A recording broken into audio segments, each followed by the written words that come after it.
né? Depois de reconhecer a existência de vida extraterrestre, a NASA resolveu preparar astronautas para se comunicar com alienígenas. Os detalhes com a correspondente Laís Duarte. Símbolos, desenhos, imagens misteriosas. Sinais que até hoje são encontrados em vários cantos do mundo. O mais recente foi descoberto no último domingo em Ipuaçu, oeste de Santa Catarina. Foram feitos numa plantação de trigo. Os mais antigos datam do século XVII. Cientistas defendem que 80% desses agroglifos, como são chamados, são montagens, fraude, mas consideram que 20% são mensagens de outra forma de vida, já que não há marcas da mão do homem. Porém, até hoje, o significado desse fenômeno é um mistério. A NASA acredita que esses desenhos são feitos por aliens como preparação para um futuro contato. Essa teoria está neste livro sobre comunicação extraterrestre da Agência Espacial Americana, lançado há 4 meses. A publicação deixa de lado a astrofísica e explora maneiras de compreender uma cultura fora da Terra. Aborda vários tipos de contato sonoro, visual, ondas magnéticas, símbolos e elementos matemáticos, e insinua que astronautas já estariam recebendo treinamento sobre essas formas de comunicação. Essa é a segunda vez que a Agência Espacial Americana fala em vida inteligente fora da Terra. Para a NASA, essa hipótese deve ser confirmada em, no máximo, 20 anos.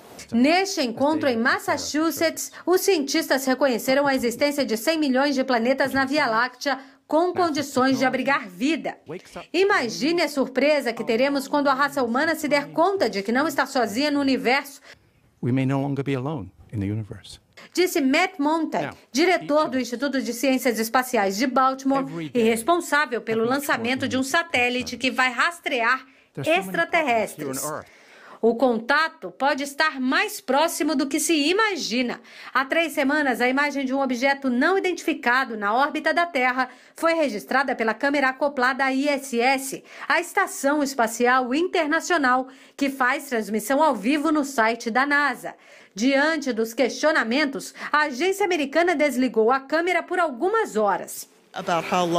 Para Kathleen Lewis, a curadora do Museu Espacial de Washington, é mesmo uma questão de tempo. Ela conta que telescópios espaciais e satélites rastreiam água e combinações químicas que permitam a existência da vida.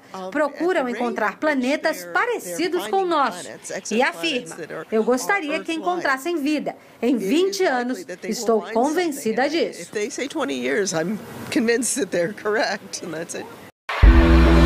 Chegou a hora da nossa reportagem especial. Há 30 anos, objetos voadores não identificados foram perseguidos por aviões caça da Força Aérea Brasileira nas áreas de São Paulo e do Rio de Janeiro. Você vai conhecer agora gravações inéditas desse episódio, que ficou conhecido como a Noite Oficial dos OVNIs. Foi assim que o Fantástico deu a notícia.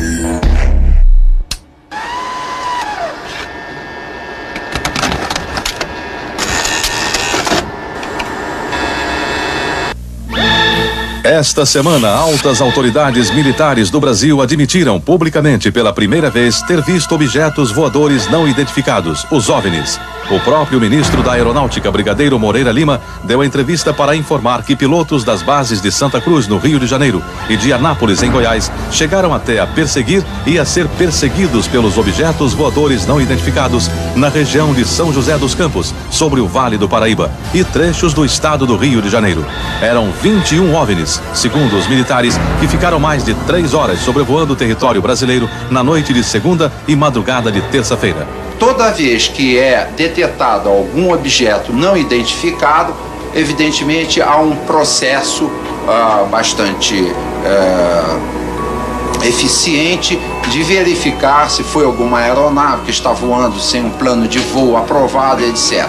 Mas quando se comprova que é algo diferente, as aeronaves então são acionadas. O que ocorreu foi que os radares detectaram vários objetos não identificados. Veja agora, minuto a minuto, o que aconteceu naquele 19 de maio. Às 8h30 da noite, um ponto luminoso é avistado pelo controlador de tráfego aéreo na torre do aeroporto de São José dos Campos, São Paulo. Um avião Xingu da Embraer se aproxima para pouso e o controlador pergunta ao comandante: "Você está vendo o ponto luminoso?" O Xingu confirma o avistamento, muda a rota e tenta se aproximar do OVNI. Quem estava no comando do avião era o coronel Osiris Silva, que voltava de Brasília depois de tomar posse como presidente da Petrobras. Eu vi um objeto luminoso no espaço, parecia um astro normal. Eu voei na direção dele e após 5, 6 minutos de voo, fiquei com a impressão de que ele começou a esmaecer, perder a intensidade e o brilho. 9h14 da noite. O controle de radar de São Paulo registra sinais sem identificação. 9h20. O controle aéreo em Brasília confirma a presença de objetos voadores não identificados. 10h23. O primeiro jato F-5 decola da base aérea de Santa Cruz, no Rio de Janeiro. Ele carrega armamento de guerra pronto para ser acionado. 10h45. O radar da base aérea de Anápolis, em Goiás, detecta sinais no radar. Um Mirage também armado decola em busca dos OVNIs. 11h15 da noite. O piloto do primeiro F-5 a entrar em ação avista um ponto luminoso e começa a perseguir o objeto voador não identificado. Nosso objetivo justamente era esse, se aproximar e identificar. Nós não conseguimos nem nos aproximar, muito menos identificar. 11h17.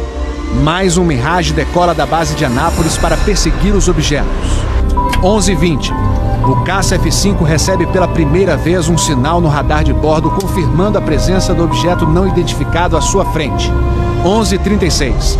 O terceiro Mirage sai da base de Anápolis, mas não consegue contato visual com os OVNIs. Naquela noite, 5 jatos da Força Aérea foram acionados e retornaram sem conseguir se aproximar dos objetos. Os radares do Sindacta em Brasília registraram um total de 21 sinais desconhecidos no céu do Brasil. O grande personagem dessa história foi o controlador de voo que estava na torre de São José dos Campos. O sargento Sérgio Mota da Silva, que aparece nessa foto tirada na torre de São José poucos dias depois do incidente, foi quem deu o primeiro alerta sobre OVNIs. 30 anos depois, Sérgio, que hoje é controlador de voo civil, deu a primeira entrevista para uma TV. Ele preferiu não mostrar o rosto. Tem alguma coisa aqui no setor noreste de São José? Um farolzinho por lá? Eu estou olhando bem, o bicho está parado.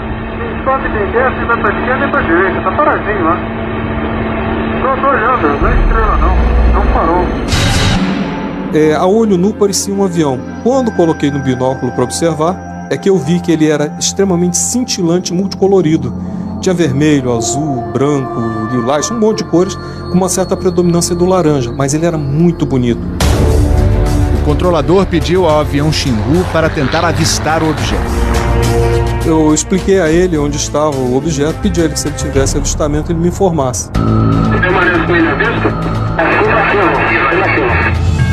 Assim, temos a ponta vista. Ele bem visível, poderia descrevê-lo? É uma estrela grande. Estrela grande e bem vermelha. Entendido, grande e bem vermelha. Controle de São Paulo será alertado. O controlador em São José dos Campos avisa ao controle São Paulo que o Xingu está perseguindo o OVNI. Positivo. Ele está perseguindo o troço. Está perseguindo o troço? Está indo atrás. Sério, está indo. O controle? Está vendo? Próximo de São Paulo, já da região do radar, esse objeto simplesmente desapareceu do radar. O Xingu também perdeu contato visual com ele. O avião Xingu abandonou a perseguição e pousou em São José dos Campos. Pouco depois, o controlador da Torre de São José alertou o controle São Paulo. Outros OVNIs estavam aparecendo no céu. Estou vendo 3 agora. São 3 luzes. Mas parecem estrelas. Mas o radar não pega estrelas. O que é isso? Você observa alguma mudança de cor, alguma coisa? Pode ser. Tem movimento, né? Tem. Rapaz, eu não sei. Pra mim, olha, aqui tá parecendo estrela. Mas só que muda de cor bonito, rapaz. Tá vermelho, amarelo, branco. Tá dando um monte de coisa. Pô, tão barato isso aqui. Deve ter uns cacos por aqui já pelas contas que eu tô fazendo aqui. Ainda bem que vocês estão vendo também, senão eu ia pensar que eu tô ficando doido. Porra, rapaz, tô arrepiado, meu irmão. Só dos pontos brancos afastados mais baixos. Estão entrando no alinhamento da pista, além da cidade. Tem 2 altos aqui no alinhamento da pista e tem mais uns 2 ou 3 embaixo, no outro baixo agora. Continuam se movimentando. Coisa linda, meu irmão. Pô, tá ficando bom esse negócio, viu? Tá ficando bom. O controlador Sérgio Mota da Silva faz uma revelação surpreendente. Ele tentou fazer contato com os OVNIs usando as luzes de balizamento da pista de pouso. Se aumentava o brilho do balizamento das luzes do balizamento, aliás, eles se afastavam. E se eu diminuía a intensidade das luzes do balizamento, eles se aproximavam. Pareciam responder de modo inteligente aos sinais que eu fazia com as luzes da pista de pouso e decolagem.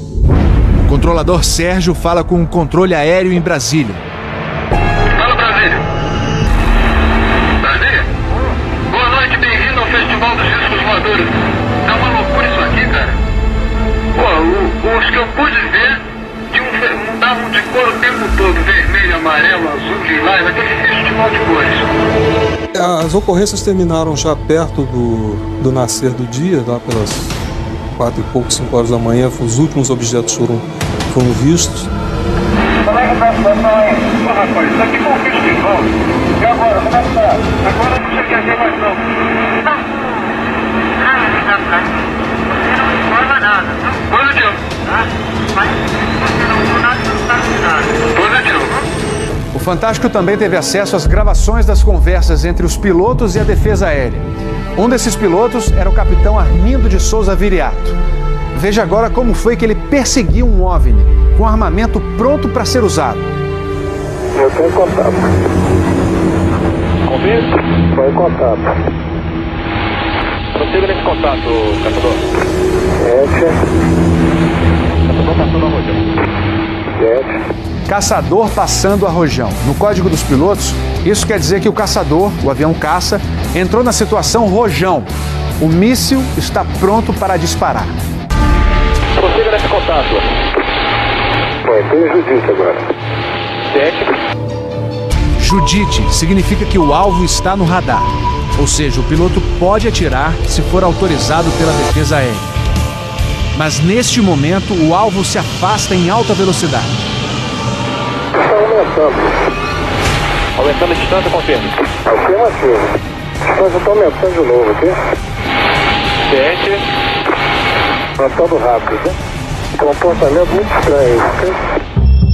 O capitão Viriato falou sobre a incrível velocidade dos OVNIs numa entrevista ao Fantástico. Essa aceleração, o radar de Brasília chegou a pegar na época de defesa aérea, deu aproximadamente Mach 15. Isso aí daria em torno de 15 mil km por hora. 15 mil quilômetros por hora é uma velocidade muito acima dos jatos mais rápidos do mundo, que chegam no máximo a 4 mil quilômetros por hora. Um documento confidencial do Comando de Defesa Aérea de junho de 1986 concluiu: os objetos produziram ecos nos radares do sistema de defesa e também nos jatos que perseguiram os OVNIs. Houve contato visual dos pilotos. Os objetos atingiram velocidades supersônicas e mostraram capacidade de acelerar e desacelerar de modo brusco. E a principal conclusão do relatório: os fenômenos são sólidos e refletem inteligência pela capacidade de acompanhar e manter distância dos observadores, como também voar informação. Não foi possível identificar a origem dos objetos. Foram esses 2 ufólogos, pesquisadores de OVNIs, que conseguiram no Arquivo Nacional em Brasília a liberação gratuita dessas gravações. O fenômeno OVNI é real, existe, e o governo sabe disso, as Forças Armadas sabem disso. Essa documentação sendo exposta para o público permite que as pessoas entendam que isso não é brincadeira. Não tem como a gente falar que seriam naves extraterrestres, né? Eram objetos voadores não identificados. Não podemos dar qual a procedência deles, qual a origem. É alguma coisa inexplicável do nosso ponto de vista tecnológico à época e mesmo ainda hoje.